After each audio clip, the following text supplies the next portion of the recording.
В настоящий момент с некоторыми документами из коллекции НИЦ-РОМБ можно также ознакомиться на канале Николая Субботина «Протоистория». А теперь я представляю вашему вниманию запись нашей беседы с Николаем Субботиным, членом Союза журналистов России и президентом Ассоциации «Протоистория». Добрый вечер, Николай. Первый мой вопрос касается протоколов Блюмкина, протоколов допросов, да, которые содержат некие вот такие вот необычные, скажем так, сведения. Мне хочется знать, насколько эти протоколы вообще ты оцениваешь, насколько оцениваешь в первую очередь, конечно же, их достоверность. История, да, действительно очень интересная, тем более мы с тобой с этими документами знакомы уже не первый год. Первый раз с документами этими я познакомился в 2007 году. Тогда меня пригласили гражданским аналитиком, как журналиста с большим стажем, потому что до того момента, как я пришел на телевидение, я почти четверть века отработал аналитическим журналистом в разных изданиях. И неожиданно ко мне поступило предложение от определенных структур, скажем так, провести анализ ряда рассекреченных документов. И называлась тогда папка Меркулова, как ее сейчас и знают очень многие исследователи в интернете. И среди этих документов в том числе были совершенно неожиданные документы, связанные с таким очень известным историческим и политическим лицом, это Яковом Блюмкиным. Документы касались последних, скажем так, месяцев его жизни, когда уже на него было в НКВД заведено уголовное дело в связи с контрреволюционной деятельностью, если память не изменяет. По-моему, троцкизм, да. То есть основное это дело было как раз именно, да. Действительно, там, кто историю знает, действительно, Блюмкин был дружен с Троцким, но это отдельная история. Интерес вызывает, да, именно допросные документы, связанные даже больше не с его политической деятельностью, а с очень странной экспедицией, которую проводили на Тибет в 23-м, если мне память не изменяет, году, в 24-м. И допрашивает Блюмкина в первую очередь о том, какие он видел там технологии, с кем он там общался, с кому потом передал данные. Отвечая на твой вопрос о подлинности документов. На самом деле наша задача была не изучать подлинность документов, потому что мы не совсем квалифицированы для этого, а скажем так, вытащить ту полезную информацию, которая может пригодиться для нашего государства уже в наше время. Изначально уже эти документы, да, позиционировались как подлинные. Совершенно верно. Потому что, во-первых, почему у меня сомнения вызывали не с самого первого момента? Потому что они исходили, скажем, из тех источников, которые обычно не любят заниматься разными шутками. Нет, бывает, что определенные источники занимаются и... То есть это специальные службы, скажем так. Да, не называя там конкретные трехбуквенные названия. Угу. Понятно. То есть все-таки вы полагаете, что документы подлинны? Конкретно допросы, да. Потому что, естественно, у меня как у журналиста тоже сразу возник вопрос, чем я работаю. В этой коллекции ведь помимо допросов Блюмкина фигурировала масса других документов, да, и в частности подборка документов, связанные с деятельностью так называемой лаборатории Андроген, да, не могли бы вы об этом подробнее рассказать несколько? Кстати, да, сегодня у нас на столе, потом мы это подмонтируем, наверное, папочка, как раз подборка документов, к сожалению, это не оригинал, это копии, с оригиналом вас чуть позже познакомим. Фотокопии, да? Да, это фотокопии, да, специально то, что здесь вырезано, это грифы и принадлежность некоторым ведомствам. Зачем это сделать? Для того, чтобы можно было это показывать публично. В противном случае, такие... То есть есть некое разрешение было, естественно, да? Естественно. То есть мы не занимаемся тут раскрытием каких-то государственных секретов. Тем более, что это уже давно Господь. В сети, в интернете. Если кто помнит историю вообще возникновения этих документов. Да. Первые документы... Даже мы их публиковали с Николаем Николаевичем Непомнящим в своей книге. В 2014 году. Впервые документы вообще в сети появились в 2008, когда было принято решение ограниченными, скажем так, материалами ознакомить общественность и посмотреть на реакцию. То есть, на самом деле, это, знаешь, как вектора. То есть, когда раскрывается часть информации, да. Вообще-то, справедливости ради, я должен упомянуть, что первая публикация, где просто упоминалась, там даже фамилия Блюмкина не звучала, там упоминались эти документы, она относится к 2002 году, журнал «Итоги». Называлась она «Ледниковый рейх». Там, кстати, как раз документы АННРБ тоже приводились, фотографии тетради и так далее и тому подобное. Так что справедливости ради я так обращу внимание на то, что первые такие удочки закидывались чуть пораньше 2007-го. Было такое, да, потому что на самом деле официально мы начали уже говорить о документах именно в 2007-2008 году. До этого, скажем так, велась определенная, как это называют, оперативная работа по анализу и определению ценности этих материалов. Понятно. И какие-то выводы были сделаны на основе вашей работы?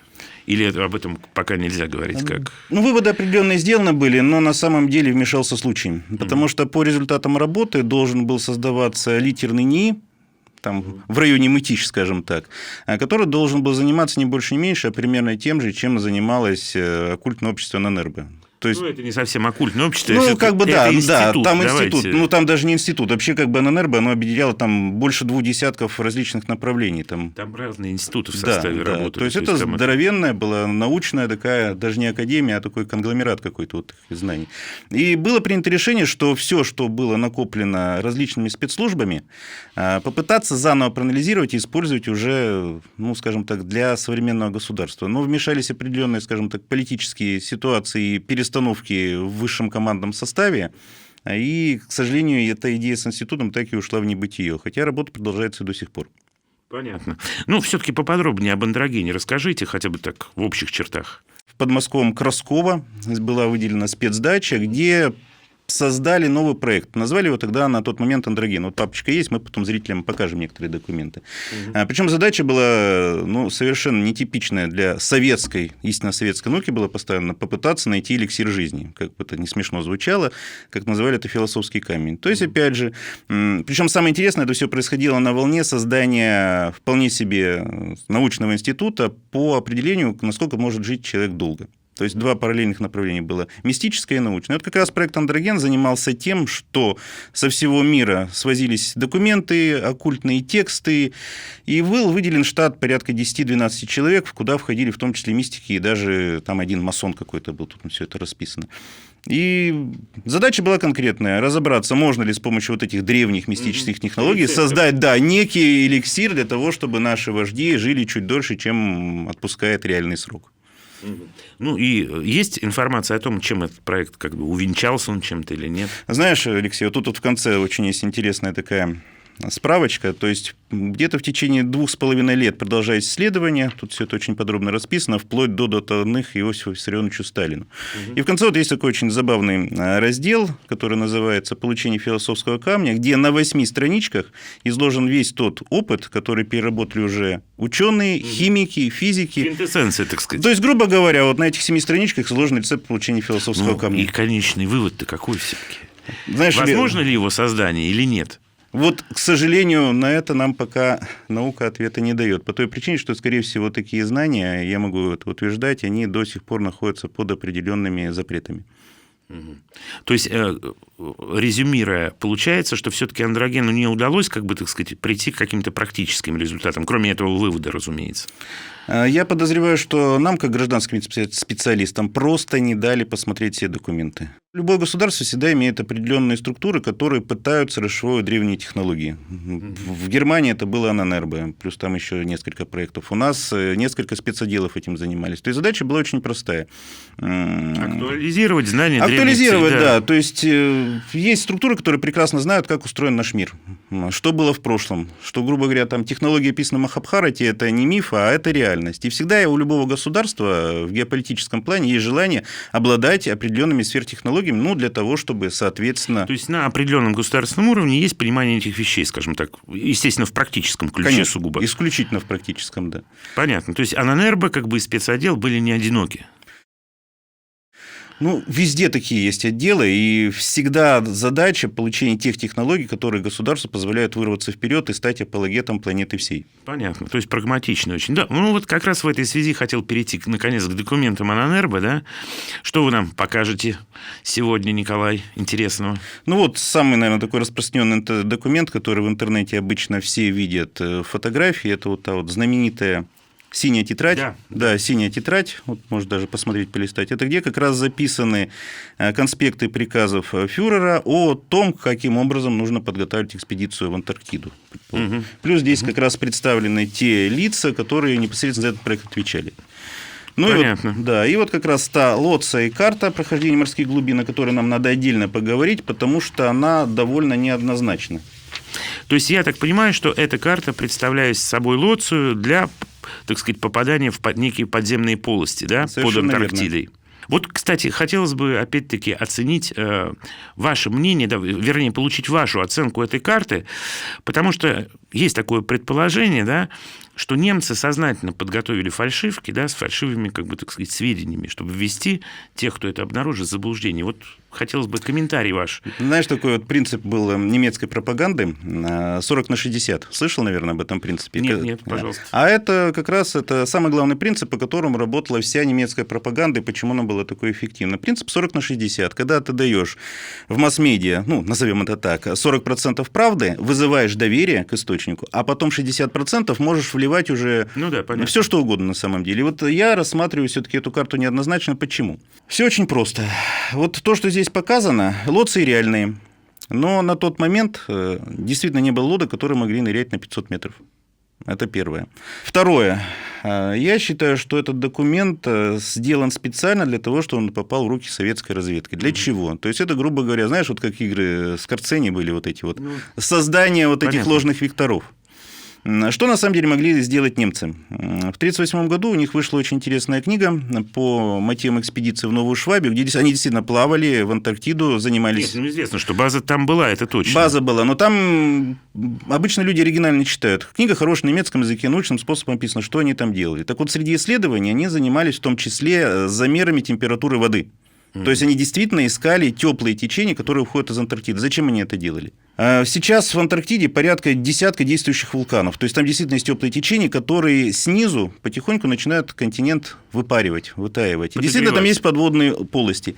Я считаю, что немцы здесь и слукавили, и показали правду. Они действительно могли проникнуть в подледные полости, но ни в какую полую землю они не плавали. Они, скорее всего, нашли, может быть, вытаившие там города древней цивилизации, которые там находились, может быть, какие-то артефакты. А может быть, просто укромные места, соответственно, для подводных лодок, для совершенно базирования. Совершенно верно, да? великолепная база. Вспомним слова Дёница. Мы нашли для фюрера идеальную базу, защищенную от всего мира.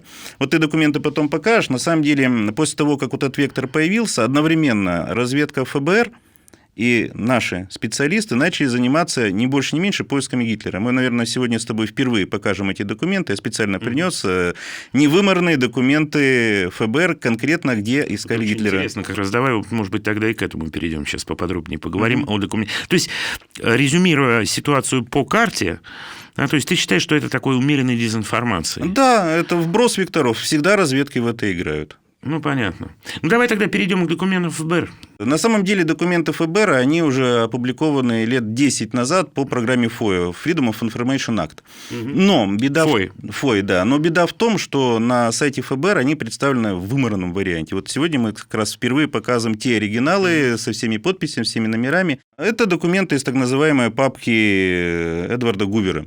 То есть разведданные от агентов, которые, начиная с июня 1945 года, по всему миру искали следы Адольфа Гитлера и приближенных вот этих всех, скажем так, агентов Третьего рейха. Искали и в Аргентине, и в Антарктиде. Все это мы можем увидеть на экране. Это подлинные документы, пожалуйста, донесения. И что самое интересное, параллельно вот в той же папке Меркулова, о которой мы сегодня с тобой начали говорить, с июля 1945-го уже наша разведка, в том числе и по заданию Кузнецова, в Антарктиде искали, и в других регионах. То есть, действительно было понимание, что вот то, что произошло в 1945 году в мае, было инсценировано. Ну, естественно, пытались найти и военных преступников, и того человека, который все это организовал. Ну, понятно.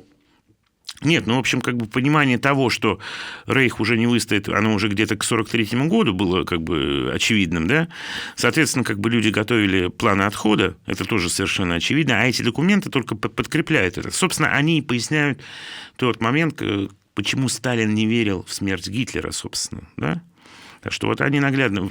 Получается, что не только Сталин не верил, да, но и, соответственно, американские спецслужбы, скажем так, не вполне доверяли такой версии истории. Да? Ну что ж, Алексей, почему я вообще заговорил о документах ФБР? Потому что вот ты меня спрашивал вначале о подлинности документов. А документ нельзя рассматривать как самостоятельную единицу. Документы должны всегда идти вкупе с другими, как дополнение. Только тогда выстраивается правильная историческая картина, событийная картина, только после этого можно говорить, настоящий это документ или нет. Но не надо забывать, что некоторые документы, в силу того, что они засекречены, могут выдаваться в народ с некоторыми огрехами. То есть есть такой принцип. Если документ секретный, и ты его показать не можешь, но можно сделать подобный документ. Да, этот принцип известный. То есть ты вносишь некое искажение, и тогда он как бы теряет свой аутентичность и свой секретный статус на самом деле. Да? Это вот как раз очень часто касается документов, связанных с так называемыми НЛО. Что, да, там, опубликованным там, в тех же США, например, да, в общем, почему как бы те, кто их публикует, как бы не попали за решетку по закону о разглашении секретных документов, собственно. Да, в свое время, там, скажем, опять-таки, в 70-е, 80-е, 90-е годы, когда еще не было вот этого такого бума на раскрытие официального, да, данных по секретным программам, которые зачастую были именно с НЛО связаны. Ну что ж, а что еще интересного вы нам принесли? Вернее, ты там, я как-то сбиваю все время свой натык. Я тебе хотел встречный вопрос задать, если у нас есть минутка. Мы же с тобой с этими документами начали работать в 2012-2013, когда я тебе впервые показал, ты их поддержал, когда ты писал книгу. Вот ты сам проводил какую-то проверку на достоверность? Там уже у вас же с Николаем Николаевичем целая глава в книге посвящена вот именно вот этим вещам. Нет, ну, в общем-то, мы опубликовали несколько документов, в том числе как бы вот как раз из Меркуловской папки, вот это самый главный, большой такой длинный документ, значит, вот с отчетом по смерти Гитлера, да, как бы, и там, кстати, ведь вопросы затрагиваются и Блюмкина и так далее, как бы пересказывается вся эта история, и, в частности, и про Антарктиду, и Ананербо и так далее. Вот, значит, ну, естественно, я в свое время обратился как бы к одному знакомому бывшему сотруднику служб соответствующих, он посмотрел фотокопии, ну, на уровне фотокопий, как бы, так сказать, он не обнаружил никаких, как бы, вот, ляпов очевидных, скажем так. Но, как бы, так сказать, при современных технологиях, ты же понимаешь, что, в общем, изготовить качественную, грамотную фальшивку, это, как бы, тем более, если в этом заинтересованы соответствующие силы, как бы, серьезные, да, не отдельный человек, а некие системные силы, то, в принципе, это, как бы, посильная задача. Ну да, мы можем вспомнить эти скандалы с документами по Катыни. Да, до сих пор непонятно. До сих пор люди ломают копии, причем не просто там исследователи, да, а историки, да, причем профессиональные совершенно. То есть до сих пор вопрос остается настолько накаленным, да, что, в общем, как бы он до сих пор, в общем, это достаточно больная тема. Так что, слава богу, что эти документы, они где-то на периферии, вот наши, которые мы сегодня рассматриваем. Знаешь, Алексей, мне кажется, надо эту тему немножко иначе, шире смотреть. Ведь любой документ – это вектор, поисковый вектор. Да. Если ты обладаешь суммой знаний и можешь искать информацию, вот любая такая вот бумага дает тебе совершенно невероятную возможность для поиска, для ответов на вопросы. Вот даже вот это, у тебя тетрадочка лежит, покажи, там вот есть фотографии вот этих вот людей, которые сейчас... На обратной стороне написаны их фамилии, а это уже великолепный вектор для поиска. То есть можно посмотреть, как эти люди взаимодействовали, поднять их историю, что с ними случилось, и вот тебе уже новый вектор.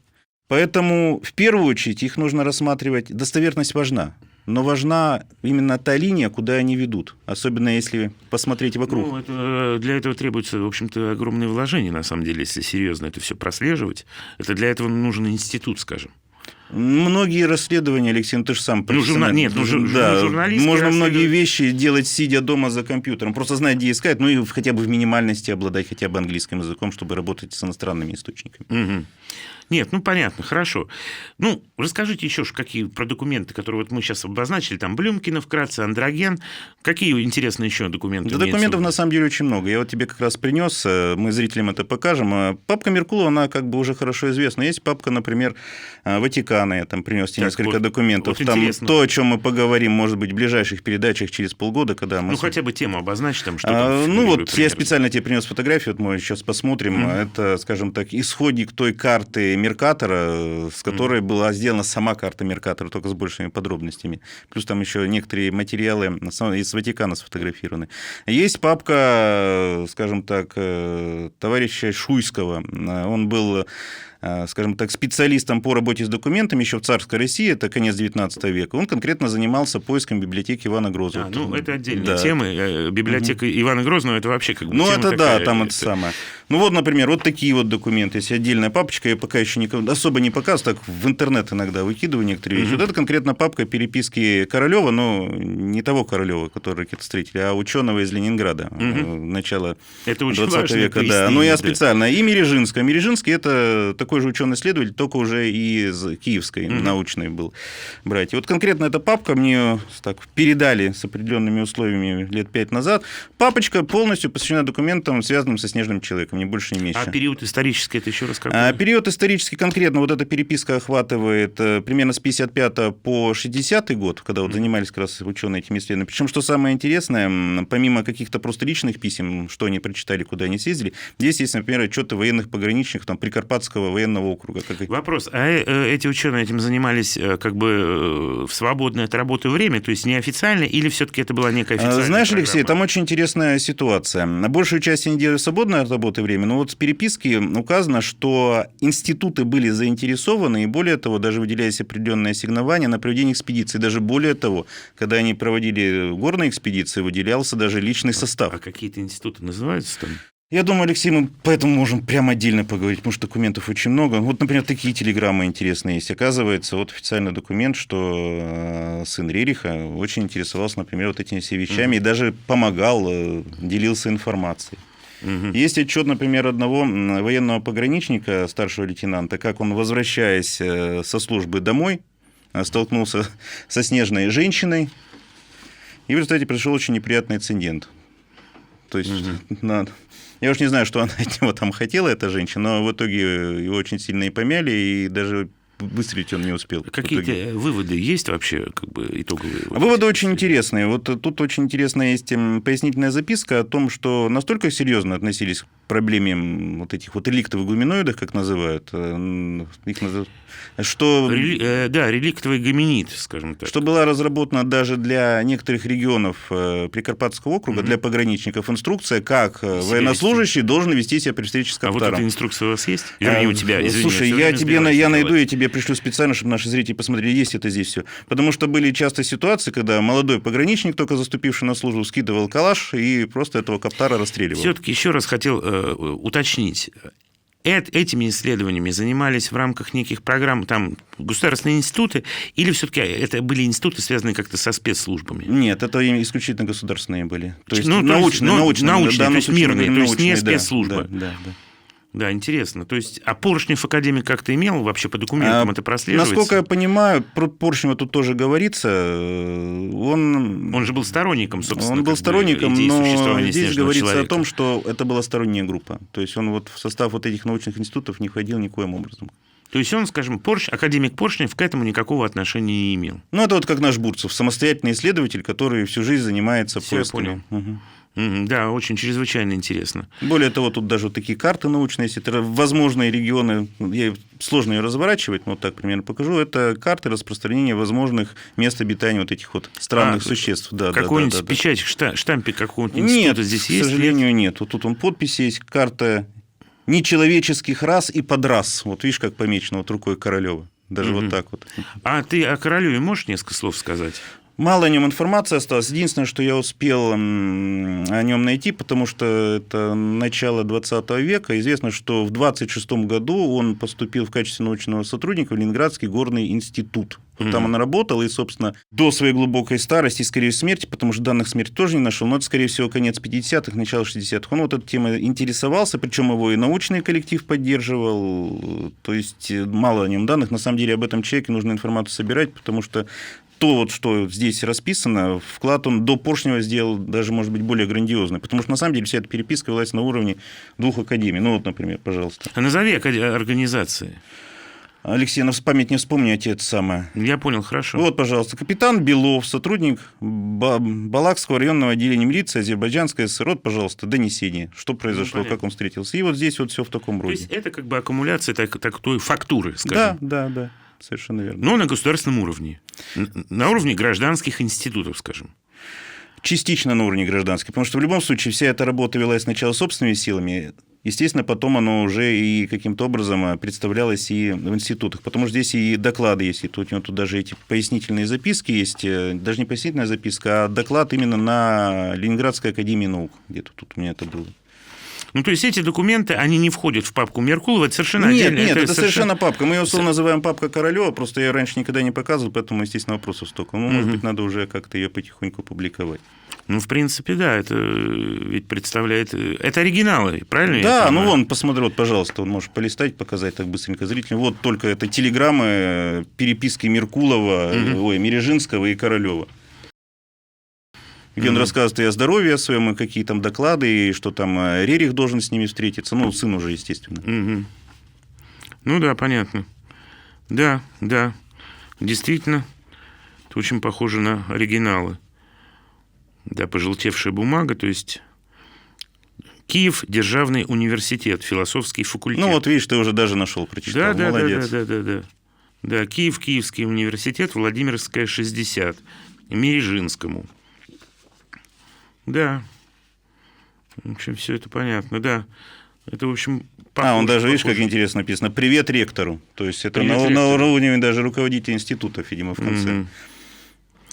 Да. Ну что ж, очень интересно. Ну что ж, что-то есть еще добавить по поводу документов интересных?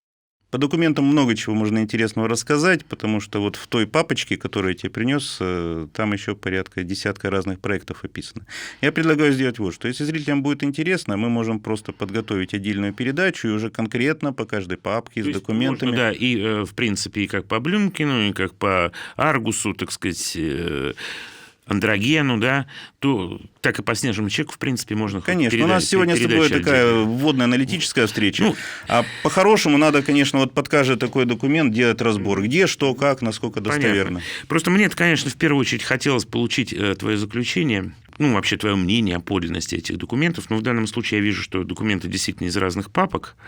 То есть понятно, что это... Если вброс шел, то совершенно разным каналом. Мы можем тоже нашим зрителям сегодня сделать такой маленький подарок. В одной из папочек, я тебе принес, вот сейчас она на экране как раз будет, там же среди документов Меркулова есть такие мандалы, видел ты, наверное, красивые. Но они по отдельности все представлены. Вот я специально одну оперативную фотографию принес, где убраны лица. Там видно, как выглядит этот документ. Это вот такая огромная такая вот плащаница, больше никак не назовешь, где как раз вот эти мандалы все представлены. То есть можно посмотреть и оперативные фотографии из нашего вот как раз аналитического опыта. Спасибо. Ну что ж, да, убедительно. Ну что ж, еще раз тебя благодарю за такую презентацию, можно сказать, потому что это, конечно, не рассказ, потому что мы так пробежали по верхам, потому что действительно объем солидный, и по каждой теме можно готовить, в общем-то, отдельную передачу, да. Но, в общем, я считаю, что сегодня для обзорной программы этого достаточно. Ну что ж, Николай, благодарю тебя за содержательное сообщение. Надеюсь, до скорой встречи, мы с тобой увидимся и более подробно поговорим уже по более конкретным темам. Еще раз спасибо. Взаимно, Алексей.